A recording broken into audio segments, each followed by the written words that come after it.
Shalom sahabat yang dikasihi oleh Tuhan, saudara yang sudah mengenal Kristus di tengah-tengah kehidupan ini. Saya senang bisa berjumpa lagi secara khusus dalam program Figur. Program ini memang sengaja disajikan, dibuat, dipersembahkan bagi saudara untuk belajar bersama-sama tentang siapakah Yesus yang kita sembah. Mengenal lebih dalam lagi tentang pribadinya, mengenal Dia lebih baik lagi. Jadi kita tidak hanya mengenal Dia sebagai juru selamat yang sudah mengampuni dosa-dosa kita, tetapi kita juga diajak untuk belajar mengenal kepribadiannya, mengenal apa yang Dia kehendaki, cara pandangnya, bagaimana Dia menyelesaikan banyak masalah, apa yang diperintahkannya kepada kita, apa yang diharapkannya daripada kita, sehingga kita hari demi hari, semakin hari kita semakin mengenal Dia dan kita menjadi serupa dengan Dia. Dan kiranya program ini memberkati saudara. Dari studio, saya Yohanes, sampaikan selamat mendengarkan.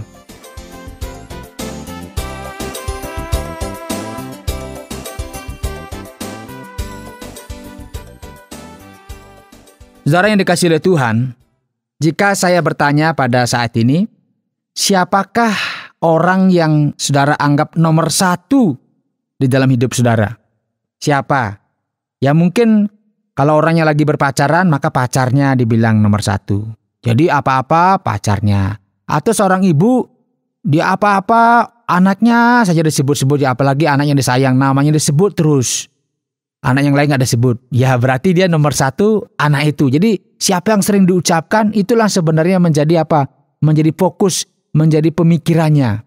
Jadi kalau kita bercerita, kalau kita ngobrol, kita dengar saja orang ngobrol apa, sering diobrolkan itu, berarti itu yang menjadi concern-nya. Itu yang menjadi prioritas dalam hidupnya. Ada orang kalau kita ngobrol, yang dibicarakan politik terus. Waduh, politik saja. Berarti dia sedang apa? Concern. Lagi menaruh perhatian tentang hal-hal yang berkaitan dengan politik. Tetapi ada juga orang yang bicara, kalau ketemu, mereka ngobrol tentang masalah-masalah sosial, masalah-masalah kemanusiaan dan sebagainya. Atau ngobrol, dia selalu ngobrolkan orang lain. Ya, pernah mengalami atau pernah melakukannya? Kalau ketemu pasti orang lain dibicarakan. Dari ujung kaki, ujung rambut, wah orang ini gini-gini. Nah, ada orang yang demikian. Karena apa? Itulah yang menjadi prioritas dalam hidupnya. Sehingga dari perkataannya, dari sikapnya akan kelihatan siapa atau apa yang menjadi prioritas dalam hidup seseorang. Atau karirnya. Apakah sekolahnya, apa pekerjaannya, apa yang membuat dia bangga dan sebagainya. Jika ada yang bertanya kepada kita tentang Yesus, ya, apakah pernah kita menyampaikan siapa Yesus itu? Apa pernah kita sampaikan bagaimana dia bersikap, bagaimana dia melakukan tindakan-tindakan selama dia ada di tengah-tengah dunia ini? Mungkin jarang kita ceritakan. Tetapi pada hari ini, saya mengajak kita belajar tentang satu hal, yaitu menomorsatukan Yesus di tengah-tengah kehidupan kita. Nah, pertanyaan sekarang, di dalam Alkitab ada banyak kisah-kisah yang disajikan tentang seharusnya ya yang diharapkan oleh Yesus itu agar kita menomorsatukan Dia, bukan yang lain. Sepertinya Dia egois, ya, tapi memang layak karena Dia adalah Tuhan kita. Dia adalah Raja kita. Dia adalah pemimpin kita. Dialah yang seharusnya dinomorsatukan, bukan yang lainnya. Kalau kita memperhatikan dalam masa seorang raja, kalau dia bertitah, kalau dia berbicara, itu harus didengarkan. Apa yang diinginkan harus dilaksanakan. Nah, ini seorang raja. Terlebih lagi Yesus adalah raja di atas segala raja. Dan kita sebagai abdinya, ya abdinya ada sebagai pelayannya. Ya tentu kita harus menomorsatukan Dia dari kepentingan-kepentingan yang lain. Nah, di dalam Alkitab, saudara, ada banyak cerita, ada banyak contoh yang diberikan kepada kita. Misalnya, di dalam Matius pasal 10 ayat 37. Ya, Matius pasal 10 ayat 37, saudara bisa membuka di sana. Bagaimana Tuhan mengharapkan, bahkan memerintahkan agar orang itu lebih mengasihi Dia daripada keluarga. Matius 10 ayat 37 saya bacakan. Barang siapa mengasihi bapa atau ibunya lebih daripadaku, ia tidak layak bagiku.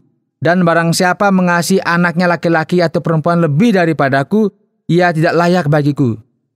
Jadi, apa yang diucapkan di sini bukan berbicara mengenai tidak boleh mengasihi bapa. Barang siapa mengasihi bapa atau ibunya lebih daripadaku, artinya nggak dilarang dan harus ya, wajib kita mengasihi orang tua kita, wajib kita mengasihi anak-anak kita, itu wajib. Tetapi Tuhan berkata di sini, barang siapa mengasihi bapanya atau ibunya atau orang tuanya lebih daripadaku, maka dikatakan di sini ia tidak layak bagiku. Dan barang siapa mengasihi anaknya laki-laki atau perempuan lebih daripadaku, ia tidak layak bagiku. Ini tidak berbicara mengenai kita dilarang untuk mengasihi anak kita, dilarang untuk mengasihi istri kita, suami kita, atau siapa saja. Tidak. Tetapi kalau lebih daripada Yesus, maka dibilang dia nggak layak bagiku. Nah, memang banyak contoh, kalau kita perhatikan banyak contoh di tengah kehidupan kita ini, bahwa ada orang-orang tertentu memang dia lebih memprioritaskan keluarganya.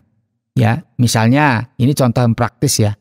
Hari Minggu yang seharusnya kita gunakan untuk mencari Tuhan, bayangkan sudah 7 hari, ya 6 hari kita bekerja, dan Tuhan perintahkan pada hari yang ke-7, kuduskanlah bagiku, kamu harus beribadah dan sebagainya.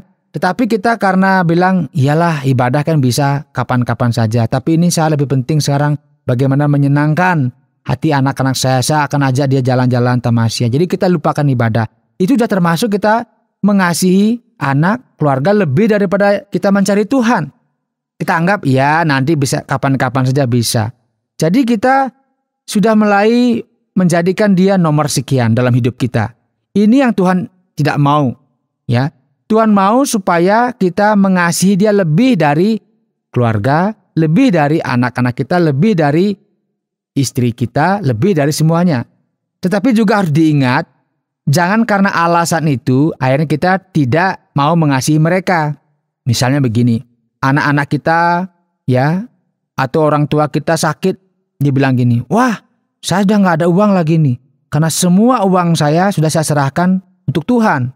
Juga salah saudara, karena apa? Tuhan mau juga kita menjaga, memelihara orang tua kita. Karena di Alkitab juga sudah disebutkan di sana. Ada orang-orang itu katanya tidak ada lagi uang untuk memelihara orang tuanya. Karena semua uang sudah diserahkan untuk pelayanan. Ini cara yang Tuhan tidak kehendaki juga. Karena itu kita harus mengerti apa yang menjadi kehendak Tuhan dalam hidup kita. Kita harus berdoa apa yang Tuhan kehendaki. Jangan sampai kita dalam hidup ini, kita lebih mengasihi keluarga kita daripada Yesus. Atau kita beralasan bahwa saya kan mengasihi Yesus ini, sehingga saya nggak ada lagi waktu untuk mengurus keluarga. Juga salah saudara. Jadi kita harus minta hikmat daripada Tuhan. Sungguh-sungguh minta hikmat daripada Tuhan. Bagaimana kita mengerti kehendaknya di dalam kehidupan kita. Sehingga kita semasih kita hidup dan ketika kita ada dan melayani dia, kita mengerti apa yang menjadi kehendaknya. Seperti yang ditulis tadi dalam Matius 10 ayat 37, barang siapa mengasihi bapa atau ibunya lebih daripadaku, ia nggak layak bagiku. Atau mengasihi anaknya laki-laki atau perempuan, ia nggak layak daripadaku. Lebih, artinya dia lebih sudah ya. Semuanya nggak pernah lagi mikir Tuhan, nggak pernah mikir lain, ngurusi keluarga saja. Tuhan bilang nggak layak orang ini bagiku. Artinya apa? Kita harus melihat bagaimana Kristus dimuliakan di tengah-tengah hidup kita, bagaimana Kristus ditinggikan di tengah-tengah keluarga kita, sehingga apapun yang kita lakukan, dia menjadi yang terlebih dari semuanya. Kemudian juga ada contoh di dalam Matius pasal yang ke-6 ya. Matius pasal yang ke-6 ayat 24. Itu bicara mengenai bagaimana kita tidak boleh mengasihi harta kita lebih daripada Tuhan. Di dalam Matius pasal 6 ayat 24. Saya baca, tak seorang pun dapat mengabdi kepada dua tuan. Karena jika demikian ia akan membenci yang seorang dan mengasihi yang lain. Dan ia akan setia kepada yang seorang dan tidak mengindahkan yang lain. Kamu tidak dapat mengabdi kepada Allah dan kepada Mammon. Mammon bicara mengenai harta benda. Artinya apa? Allah harus nomor satu, Tuhan harus nomor satu, Yesus harus nomor satu daripada harta kita. Jangan sampai harta kita membelit kita, harta kita menjadikan kita terbelenggu, terpenjara, dan tidak ada waktu bagi kita lagi untuk memikirkan apa yang menjadi kehendak Tuhan di dalam hidup kita. Tidak ada waktu lagi bagi kita bagaimana melihat pelayanan, bagaimana melihat pekerjaan Tuhan. Karena pikiran kita, hati kita dipenuhi oleh harta, bagaimana cara menambah, tanpa berpikir untuk apa saya menambah harta saya, untuk apa saya bekerja keras, untuk apa saya kumpulkan semua. Karena Tuhan juga berkata bahwa sekalipun orang itu berlimpah hartanya, hidupnya tidak bergantung dari harta itu. Tuhan mengajar kepada kita, saudara yang dikasihi oleh Tuhan, nomor satukan Dia di dalam kehidupan kita. Jadikan Dia prioritas dalam hidup kita, karena itulah menjadi kehendaknya. Inilah pribadi Yesus yang kita pelajari. Dia tidak hanya datang kemudian berkorban bagi kita, mati di atas kayu salib. Sekarang saya sudah menjadi anak-anaknya, saya sudah diselamatkan, ya. Nama saya sudah ada di dalam kitab kehidupan. Bukan sampai di sana, tetapi juga semasa kita hidup, kita diingatkan, diajarkan bahwa aku yang adalah Tuhanmu, aku yang adalah Rajamu, yang telah menebus engkau, menghendaki juga apa? Menghendaki agar kamu menomorsatukan aku di dalam hidupmu. Kamu harus mengasihi aku lebih daripada keluargamu. Kamu harus mengasihi aku lebih daripada anak-anakmu. Kamu harus mengasihi aku lebih daripada pekerjaanmu. Nah, kalau orang sudah mengasihi Tuhan, otomatis dia akan mengasihi keluarganya. Otomatis dia akan mengasihi pelayanan, otomatis dia akan mengasihi pekerjaan. Itu pasti, saudara, karena itu Tuhan harus nomor satu di tengah-tengah kehidupan kita. Sehingga Dia Raja kita, Dia Tuhan kita selalu mendapat pelayanan yang terbaik dari kehidupan kita. Sehingga hidup kita sungguh-sungguh mencerminkan bahwa kita adalah hamba-hambanya, bahwa kita adalah murid-muridnya. Mari saudara, jadikan Dia nomor satu di dalam kehidupan kita, sehingga hanya Dia saja yang dipermuliakan. Amin.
Saudara yang dikasihi oleh Tuhan, jika saudara ingin belajar lebih banyak lagi atau ingin tahu lebih banyak lagi, ingin mengenal lagi tentang siapakah Yesus Kristus, silahkan kirimkan surat saudara ke Tromol Pos 261 Batu 65302 Jawa Timur.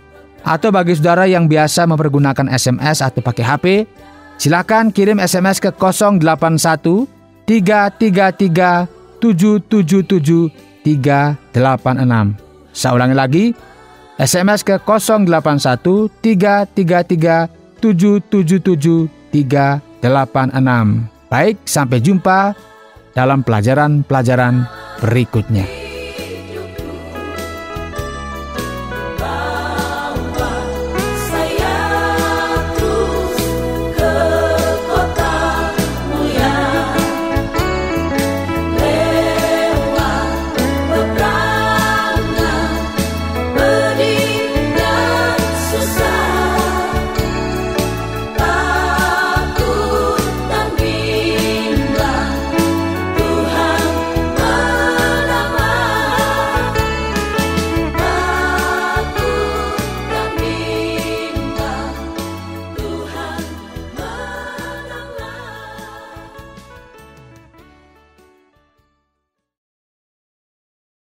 Terima kasih Anda sudah mengikuti program kami. Jika Anda diberkati, jangan lupa like, komen, dan share supaya Anda tidak ketinggalan setiap program terbaru kami. Jangan lupa juga untuk subscribe channelnya dan nyalakan loncengnya. Jika Anda ingin mendukung pelayanan kami, bisa melalui rekening kami berikut ini, atau menghubungi kami di sini.